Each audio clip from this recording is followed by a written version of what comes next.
This is an age of disruption, of profound revolutionary change. What we're really asking ministers is to empower the ambassadors. The only thing that you really push forth is the truth. You don't see many women represented when it comes to the decisions as to how to handle the pandemic.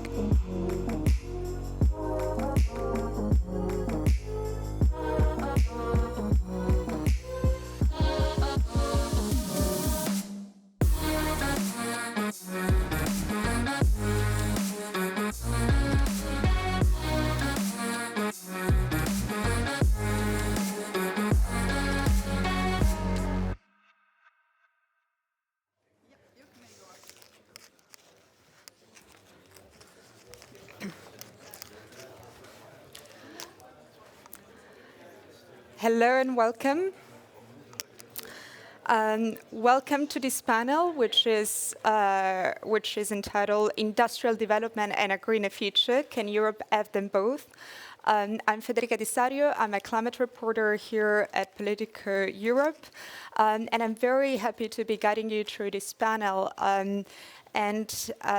So today we will be delving into one of the hottest issues here in Brussels for many, many months.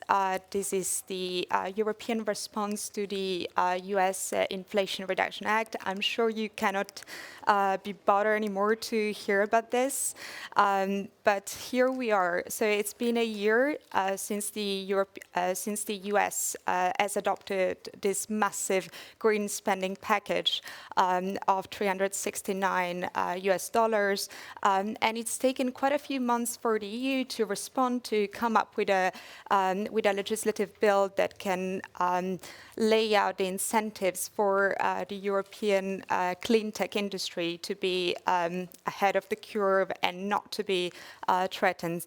So I'm very happy here to have my panelists today to discuss the Net Zero Industry Act. And I would ask them to join me to the stage. So we have Kurt van den Berge. He is the Director General of DG Klima. Thank you, Kurt, for being with us. We have Wanda Buck. She's the Vice President of the Management Board of BGE and PKE. Thank you, Wanda, for being with us. And also we have Thomas Pellerin-Kerlin. He's the Director of the EU program of the Institute for Climate Economics. Thank you, Thomas, for being with us. And I just forgot to mention that you have the possibility throughout the whole conversation to send us your questions, and so to tell us your thoughts, just use the swap card.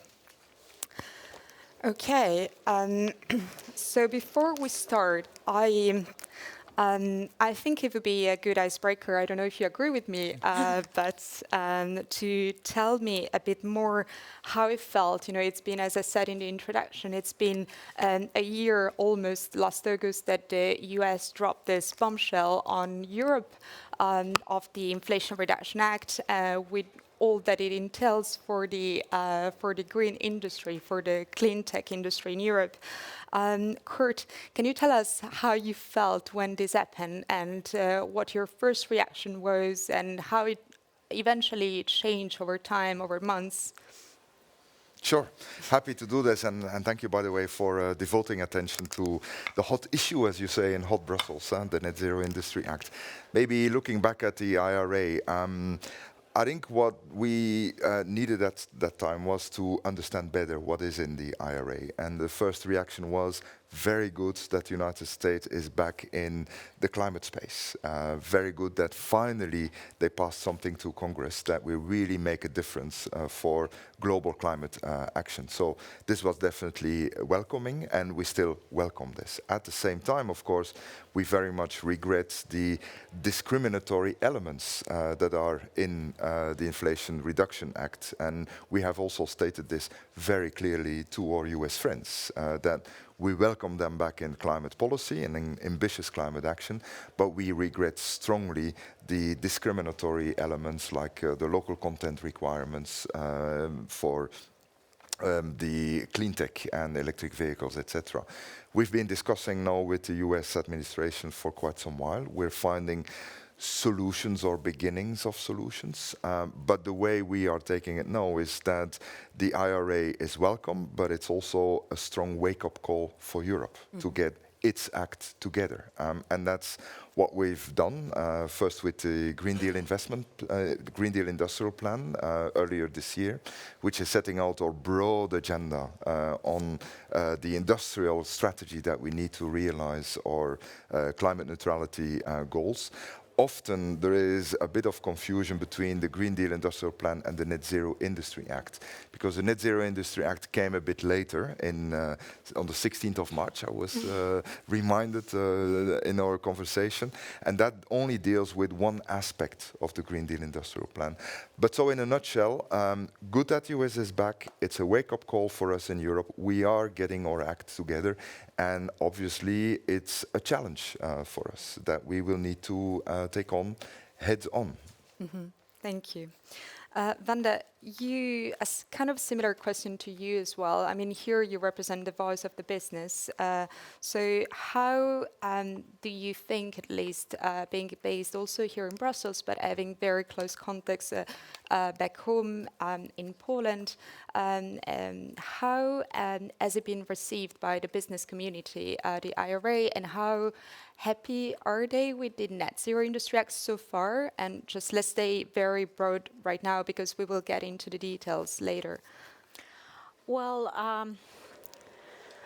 we are happy that it happened. I mean, we are happy with the proposal itself, but at the same time, we still think that there are a few things that would have to be adjusted. But, you know, giving you a little bit more general opinion, and even bringing to the table a more general question, is whether the sequence of events were right. I mean, when it comes to European Union policymakers, whether it was justified to first, you know, commit to climate goals, to negotiate Fit for 55, and only then give the industry a tool to increase the competitiveness. Whether we haven't, I mean, we as a Europe hasn't first squeezed the market and squeezed the industry, putting the boundaries, and only then trying to address the situation that happened. That's the question that I, honestly speaking, don't have an answer to. But I think there are at least few arguments that would justify the opposite sequence of events, because, you know, market abhors a vacuum. And once we stopped somewhere here in the whole process, there will be another country, another part of world that would step in. And this is exactly what happened when it comes to, for example, China. I have a justified opinion that China took more advantage of European Green Deal than the Europe did. Okay. And that's something that we should bear in mind, and we should do our best to avoid in the future. Mm-hmm.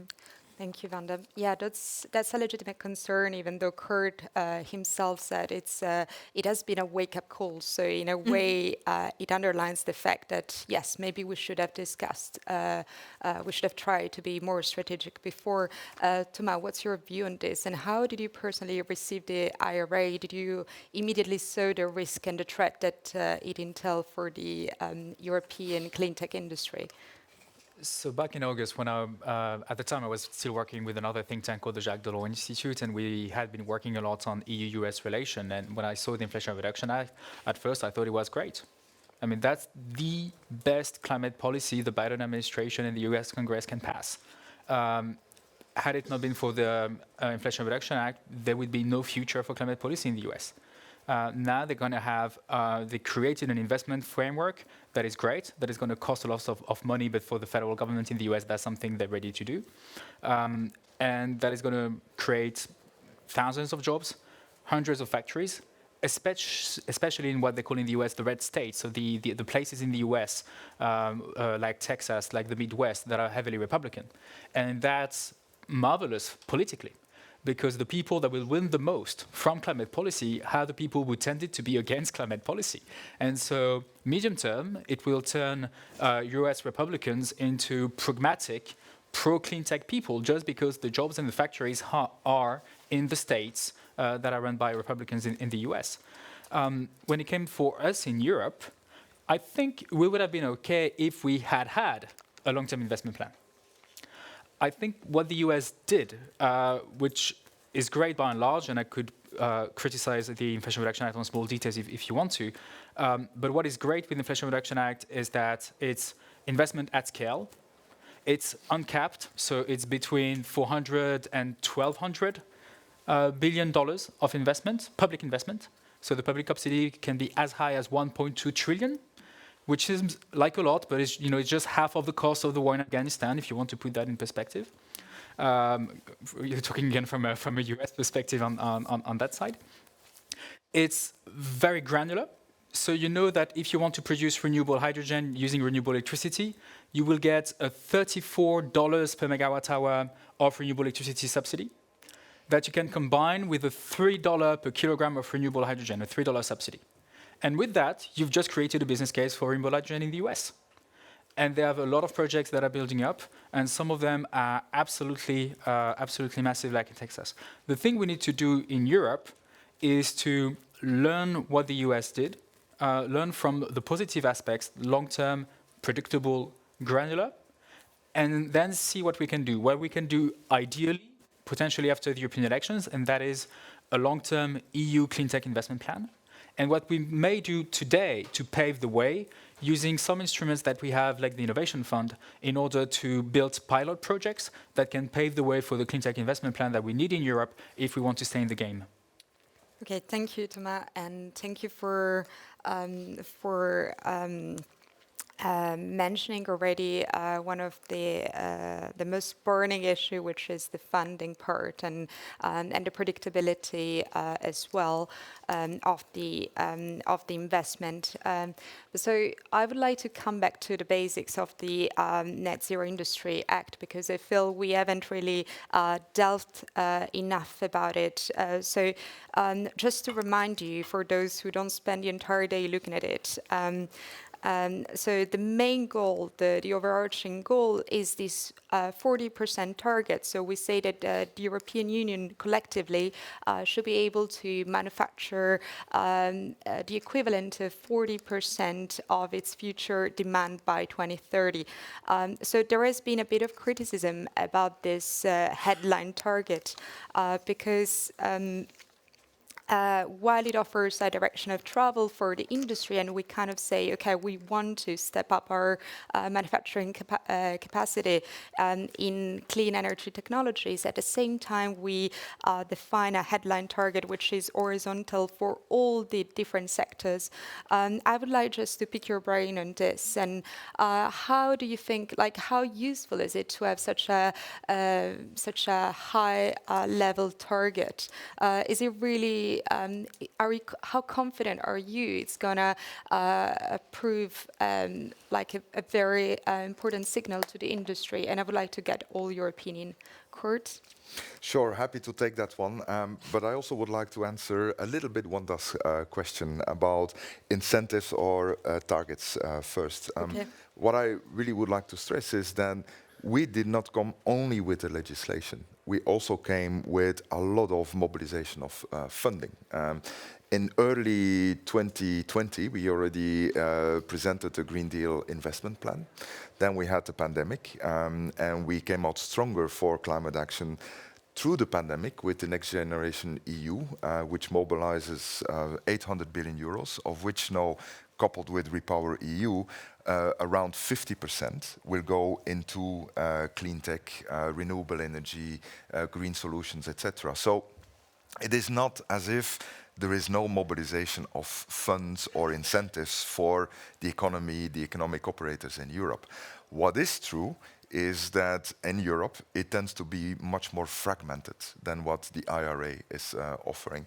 So what we need to do there is also get our act together in making sure that these different funds are coming together, are linked up, and provide an attractive proposition for investors. At the same time, what we see in the United States is indeed they have the IRA based on incentives, very powerful, very attractive. But we also know that there is quite a bit of uncertainty in the US about where the market will be going. So they may be producing a lot of clean tech and green solutions or green products. It is not certain that the market uptake will be there. What we need to avoid is that we are creating a massive market in Europe for clean tech, for sustainable solutions, and that market would then be entirely supplied from the US or from China. That is what we need to avoid. And that's why we came forward with the Net Zero Industry Act, with the 40% headline target for having our own manufacturing in Europe. If you ask me, does it make sense to have such an overarching target? I think it does, because we don't know how the market will evolve. And it would be quite risky and uncertain to fix targets per value chain, knowing that the global situation is evolving on an almost monthly basis. We know, for example, in China, that there is a big overcapacity coming of electric batteries and of solar panels, which will mean that the prices of these goods will probably go down quite a bit. If we then fix an objective for solar PV manufacturing in Europe in such a changing environment, it would probably be very difficult then to hit that target. But what we have learned through the pandemic and what we learn now in this very challenging geopolitical and geoeconomic environment is that we will need to import a lot of clean tech from the rest of the world. We can't do it all in Europe. And it's good that we work together with our partners. But at the same time, we cannot be entirely dependent on the rest of the world. So we need to make sure that we have also these manufacturing capacities in Europe. And just to conclude, I very much agree with Thomas when he points to the Innovation Fund. That is the tool that we're now gearing up to really be the European level instrument for a green industrial strategy. I'll be happy to expand further on this if you wish. Thank you. Wanda, do you, again, coming from the business, if I tell you, okay, let's set this 40% target, does it resonate as a good enough signal? Do you understand that the market is going in this direction? First, sorry, I cannot resist the temptation to respond to you. Sorry. Okay. So I didn't say you didn't provide you didn't provide tools at all, but the question is whether we provide sufficient tools to implement all targets that were already implemented. And I can responsibly say no. And why is that? I remember the number from before the pandemic and before the war started. There was an investment gap in Poland when it comes to energy transition in the energy sector only, and it reached 93 billion euros, and counting all of these investment, innovation funds, modernization funds, and everything, there was still a shortage of money, and private capital as well, shortage of money to deliver climate targets, and probably now this number is like 30–40% higher. And I can tell you also from PGE perspective, PGE is the biggest Polish energy company.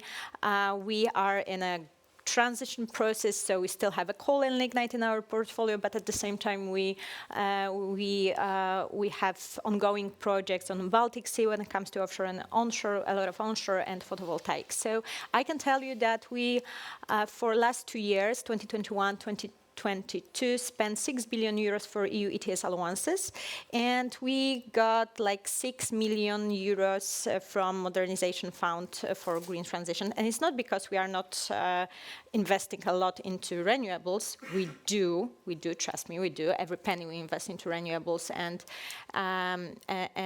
that's the challenge from our perspective. But the question is whether the whole system that surrounds us are not rather nowadays slows down the transition rather than accelerating this. But going back to your question, as I said, I think that policymakers are pretty good in, in settling the targets. The question is whether these are feasible targets always, and to deliver them, to deliver this 40%, what I think is necessary for Europe is to have like strong internal market. I mean, competitive, fair market, is to have technological neutrality, and at the same time cheap, reliable electricity. This is something which is absolutely necessary, and I can tell you also from the Poland perspective, recently we've got one of the investment has been already announced, the Intel in Dolnośląskie Województwo, but other negotiation process are ongoing, and I can tell you that this is one of the crucial things. I mean, to provide green, but at the same time cheap energy. So to provide cheap and green energy, we first need to, in a short-term perspective, adjust the system. So CFDs, PPAs, EU ETS, and when it comes to long-term perspective, yeah, it's like long-term, large, costly investment. So, it's like whole picture with a lot of puzzles on it. Okay. Wow, there are a lot of elements on the table, and so trying to put all together. Thomas, you were making before the case for a climate investment fund to provide predictability, and Kurt replied, well, we want to make of the innovation fund the main European instrument to foster growth in clean tech manufacturing. So for a few months, we were actually waiting for something else. We were waiting for a sovereignty fund that was announced by the Commission President von der Leyen during the State of the Union speech as well. And so just a few days ago, we realized it's not going to come. Instead, we found the repurposing indeed of some existing funds. And so we know that the challenge, the financial challenge, is going to be huge. I believe there was an estimate of the money that we will need between 2023 and 2030 that was of 92 billion in total for those 7 years to deliver on the NZAA. Knowing that such a little part of it will come from EU funding, how possible do you think it is for member states to use money from their own pockets and to attract private capital? Yeah. So if we look at the financing situation, so here, just to be clear, we're talking about finance to build new factories that produce components of solar panels, heat pumps, electrolyzers. We're talking about that kind of finance. Almost by definition, most of the money will be private there, because, I mean, those are privately owned factories that are producing goods that will be sold on the market. The question is, how can you design a public financial instrument to crowd in that private capital, to make sure that private money flows in Europe rather than in China, in Japan, in Canada, or in the USA. What I think we need is a clean tech investment plan. We don't need a new fund. I think the innovation fund is good enough and can be used to be, let's say, the EU-wide instrument that is part of that plan. We also need national funding. To me, the best outcome will actually be national funding through the EU Innovation Fund. So having member states that have a lot of money coming from the ETS, saying, I'm using France because that's the country I know best, but the idea would be the French government takes French ETS resources, but rather than give that to a new team that needs to design a new national instrument to do a new thing, just say, we give that to the people in Brussels at DG Klima working on the Innovation Fund. And the only strings attached is that money needs to be invested in France, obviously, because it's national revenue in the end.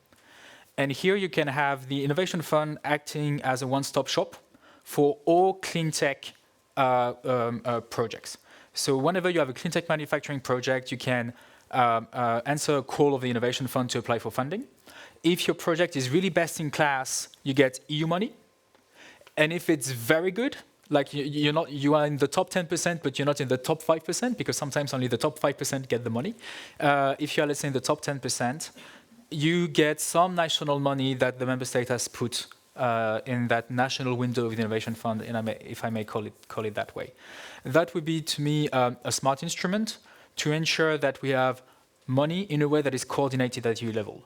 Why does this matter? Because that's not the situation where we are heading now. The situation where we are heading now is national spending spree, where member states are competing against one another based on the quantity of subsidy they're going to give to private companies, rather than the quality of the projects or the dynamism of the economy. Just to say one word, the addition of, so what, let's say, is, I guess, the offering or the spin-off of the Sovereignty Fund, the so-called STEP, STEP, has a public money pot that is proposed by the Commission of 10 billion. 10 billion is the amount of public subsidies Germany gave to one single microchips factory. Mm-hmm. So we have an issue of scale here. So we need to choose. Either we want to be the home of clean tech in Europe and we want to keep the single market, in which case we need more EU-level money, or at least EU-managed or EU-coordinated money, or we want to get rid of clean tech manufacturing, and here we can squeeze the state aid if we want to. Or we say, yeah, go ahead with state aid, but then essentially those factories will be in Germany, maybe in a few other countries. But some countries, especially for the big factories, the gigafactories for batteries or for solar PV, small member states just can't afford that. I mean, 10 billion euros is almost the entire public debt of Estonia. It's almost the entire state budget of Slovenia. So if we want everybody in Europe to be able to play in the clean tech game, to have clean tech jobs, we need to have EU-level instruments, or at the very least, a more, let's say, much more strictly coordinated investment by member states under an EU umbrella. Mm-hmm. I believe that Kurt wants to have a right of reply. Not a right of reply, a right to build on what Thomas has said. It's exactly right. I want to give a few further elements on what Thomas said. First, we are already investing with the Innovation Fund as we speak in gigafactories. We have invested 1 million euros in a gigafactory for PV, solar PV manufacturing in Catania, for example, with Enel. So these investments are happening, and we want to see them across the whole EU. Secondly, we have closed the third call for the Innovation Fund, which closed in March. We will announce the results in July. What we have seen on clean tech manufacturing is that we have a fantastic portfolio of projects in Europe. And if we were able to fund all the projects we have received on solar, wind, batteries, electrolyzers, not on heat pumps, that's where we still have a shortage, we would actually meet already 1/3 of the objectives of the Net Zero Industry Act, the 40%. With 15 billion more, we would meet all our objectives in the Net Zero Industry Act, because there is a leverage of private investment. And that's that kind of leverage that we need to further build on. But we go further than this. We are now gearing up the Innovation Fund to be a direct response to the IRA. And as you may know, by the end of this year, we will organize a competitive bidding process, an auction, where we will subsidize the production of renewable hydrogen with a fixed premium, where we will cover the funding gap for 10 years in a very predictable manner.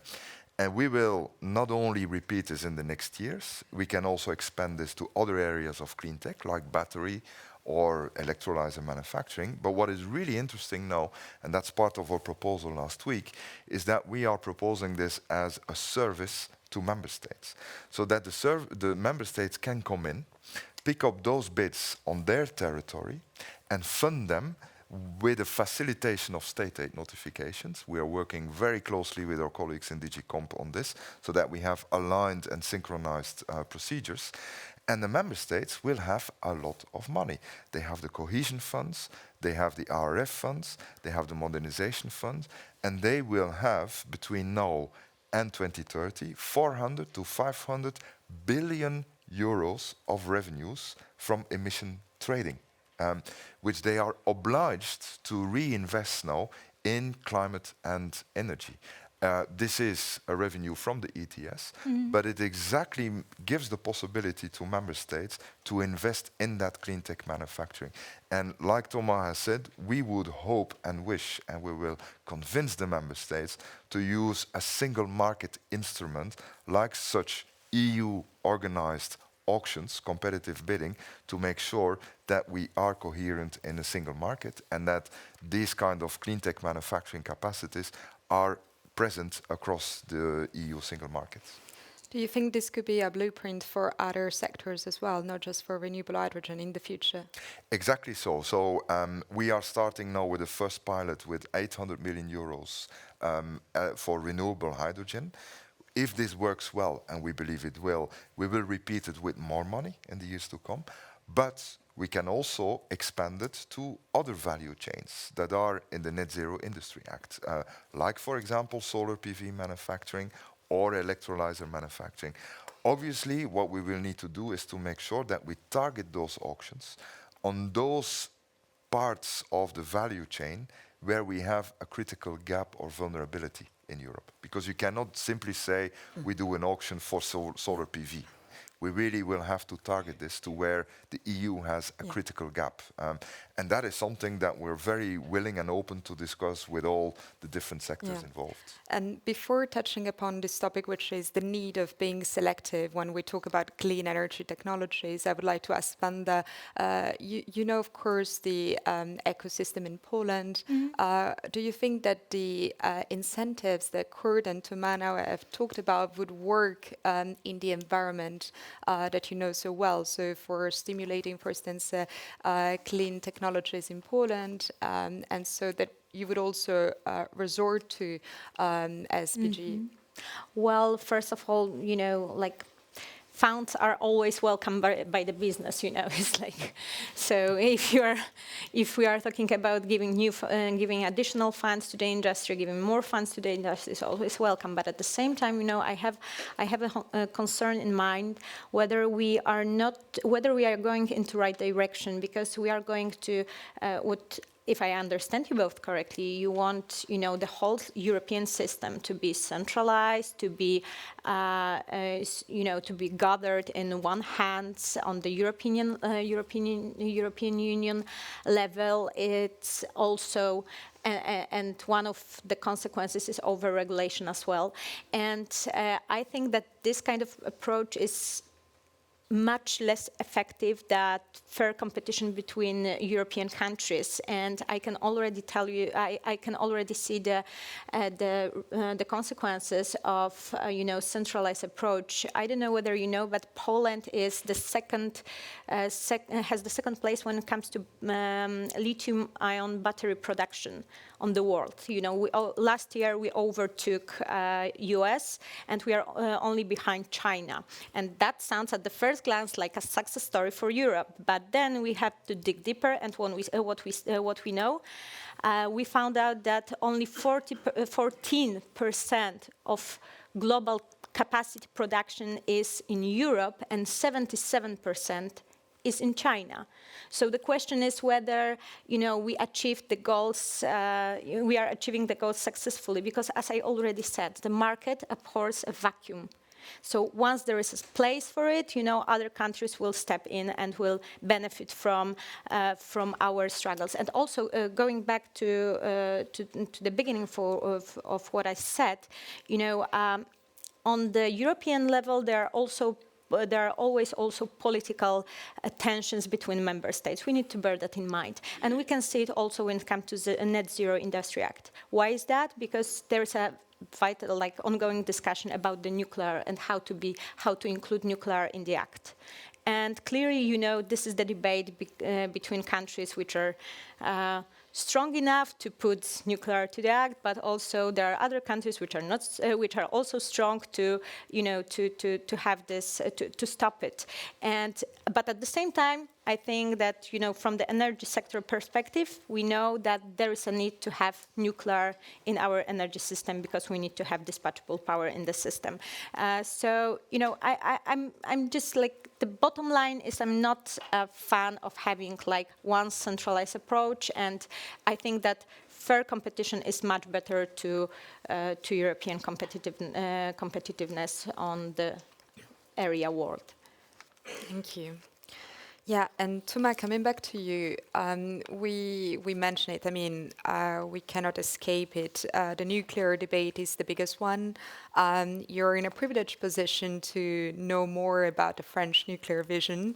But before tackling the nuclear issue per se, the biggest question is, does it make sense to be so selective with the clean energy technologies, or should we go for a broader approach? I mean, you know that the Parliament is considering it in its main report. What should we do? Where is the biggest certainty to achieve the clean tech targets? Should we be focused or not? I think we need to be very pragmatic here. The debate on the scope has to do with one piece of legislation, which is the Net Zero Industry Act. What can the Net Zero Industry Act deliver to the real economy? Essentially one thing, fast permitting. What is the main bottleneck to get fast permitting? It's human resources inside member states, the capacity of having people who know their stuff and who can deliver the permit very fast. If NZIA, the more broad the NZIA, the less impactful it will be. Just because in the real life, a member state is not suddenly going to find 100 engineers who can go and work for civil service to deliver permits to, oversizing, let's say, airplane factories and makeup factories and all of that. So you need to really, really focus on the few sectors that are absolutely essential to the future of your economy. The thing is, if we lose the clean tech race, after having lost the digital race 20 years ago, what is left for us in Europe? The only way for us to still have an industry is to have a green industry. There is no other way if you look at the transformation. We're living in something that maybe historians will later call an industrial revolution that combines digital and clean tech. And digital is not my sector, but my understanding is that at least when I look at the top 10 digital companies in the world, there is no European members. If I look at the top 10 clean tech companies, there are several European companies, especially in wind power. So do we want to act now in order to stay in the game? Back in December 2022, according to the International Energy Agency, in the clean tech race, China was number 1, EU was number 2. In March 2023, according to the same data by the International Energy Agency, Europe dropped from number 2 to number 3. The US got number 2 position with only 3 months of Inflation Reduction Act. So what I really, really fear is some kind of a revival of the debate that other people were having 20 years ago. I mean, I was not there, I was still in middle school or high school at the time, where essentially we just, as we say in French, we watch trains pass and we do too little too late. It's not too late to act in a way that is not little, it's not too late to act big. But if you want to do that, you need to set priorities. And if you prioritize everything, you prioritize nothing. It's one thing that I actually did learn in the army. You need to focus the efforts and the capacities that you have in order to do a breakthrough. We need to focus the permitting capacities that we have to do a breakthrough on clean technologies. And so therefore, we need to keep the focus on clean tech. It can include or exclude nuclear. That's a very politically charged debate. You can also essentially take the list of 8 sectors that is currently in Annex 1 of the Net Zero Industry Act. That's the proposal of the Commission. I think it's a sound proposal. You can add 1, 2 sectors if you want to. If you add more than this, then you will prioritize everything, and therefore you will prioritize nothing. And NZIA would have become a joke. So we need to avoid that at all costs. I know it's a difficult ask for politicians to ask them to select and to prioritize, but those are sectors without which we don't have an EU economy that is competitive 10 years down the road. Mm-hmm. Okay, very clear point. So we need to remain focused. And maybe a follow-up question to Kurt as well about the technological scope. We debated about nuclear, but actually there is another sector which is quite as controversial, which is CCS. Should we go CCS? Should we go CCUS? There are some voices asking to add also utilization and transport. What's your view on this? I mean, I know the Commission is also working on an industrial carbon management strategy. So how would those 2 strategies fit? within each other. Very happy to answer this question, but just a few other points before I do so. First, you know, Poland is doing very, very well in the green economy now. As Thank you. I I haven't heard that a lot throughout the years. We Go to have to Krakow. say this. We have to say this. Krakow are doing very well. Yeah. Last year, Poland was the #1 member state in adding offshore wind capacity of all member states. Poland is Have you heard about photovoltaics? not yet. Tell me. Oh yeah, five additional gigawatts of installed capacity last year. Fantastic. You know, we're right behind Germany. Poland, if I remember correctly, is the second larger manufacturing of electric buses in the EU. So it's not as if all this legislation from Europe is preventing Poland from doing a lot of good things, and we really salute Poland for this. Secondly, centralization. The biggest centralized instrument that is now in the world for clean tech is the IRA. That's at federal level, very centralized. That's what we're missing in Europe. If member states, if our leaders are willing to go for a similar tax credit system at European level, we're all for it. We don't see it happening politically very quickly, but that would be the best response. Failing that, we have to come up with other ways of doing it by linking up the funds. And what we're doing with the Innovation Fund is actually entirely competition-based. Entirely competition-based, excellence-driven, with member states being able to fund projects that are not funded at EU level because of shortage of budgets. And we really want to keep it excellence-based. We don't want to go to geographic criteria to make sure that every member state has its so-called fair share. On the scope, we have also seen that in terms of money available, public money available, compared to the IRA and all the things that the IRA is covering, we are more or less equivalent in terms of funding for renewables, for energy efficiency, tax credits at national level for the purchase of electric vehicles, etc. Where we clearly saw a gap is in support for clean tech manufacturing. That is where we were not and we are not organized at European level. That's also why we came forward with the Net Zero Industry Act and the scope that we have proposed in this. That scope includes CCS, because we know that we will need carbon capture and storage to meet our goals, our climate goals in the future, especially and maybe exclusively for hard-to-abate sectors. We don't see a need for CCS for the fossil fuel, the oil and gas sectors. It should be reserved for those sectors that have no or very costly alternatives to the reduction of CO2. And this Net Zero Industry Act is a first step in this direction. We have proposed a storage capacity of 50 million tons by 2030. That's the first step. We will need more in the future, but with this, we will already make quite a bit of progress. You know, with the projects we fund through the Innovation Fund on CCS, we're already funding big projects, including one in Antwerp, where we invested now 360 million euros in a CCS project. We know that through these projects, we will already need about 4.5 to 5 million tons of CCS capacity. But we need to go further. And indeed, you mentioned CCU, carbon capture and utilization. That is also something we will need in the future.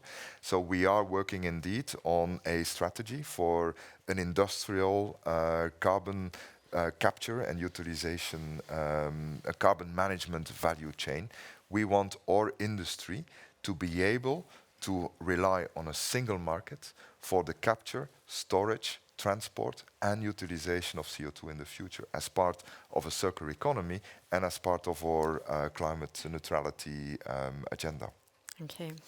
Well, thank you very much, everybody. I'm afraid that we are running out of time, but could I get a round of applause for our panelists?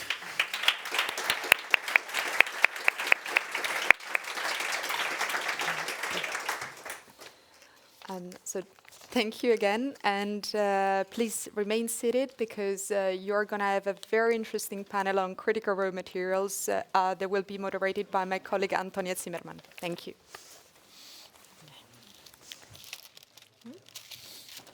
Thank you.